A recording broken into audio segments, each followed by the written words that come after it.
Sitôt l'attaque menée, les enquêteurs russes font les premières constatations sur le pont fortement endommagé. Ils annoncent la mort de 2 civils tués dans cette voiture. Il s'agirait de touristes russes, nombreux en cette période à se rendre en vacances en Crimée. Et le Kremlin, dans la foulée, dénonce une opération terroriste menée par l'Ukraine à l'aide de drones navals. L'enquête établit qu'il s'agit de personnes parmi les services spéciaux et les formations armées ukrainiennes qui sont impliquées dans l'organisation et l'exécution de ce crime. Ce que confirme une source ukrainienne sous couvert d'anonymat. L'attaque a bien été menée grâce à un bateau sans pilote, à l'image de celui-ci intercepté en mai dernier par les Russes. Une sorte de torpille à bas coût, simple à mettre au point, téléguidable à distance et surtout particulièrement difficile à repérer.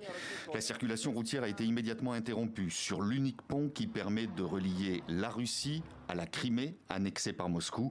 Un axe particulièrement stratégique puisqu'il permet d'approvisionner les forces russes qui combattent en Ukraine. La Russie annonce des mesures temporaires d'urgence.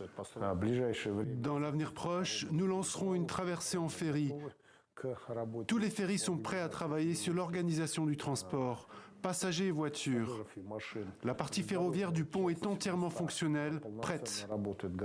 Ce pont, le plus long d'Europe, construit sur ordre de Vladimir Poutine, a déjà été endommagé en octobre dernier par une puissante explosion que les autorités russes avaient attribuée à l'Ukraine. Cette deuxième attaque vient un peu plus fragiliser l'ouvrage, dont certains estiment qu'il faudra au moins 2 ans de travaux pour le réparer.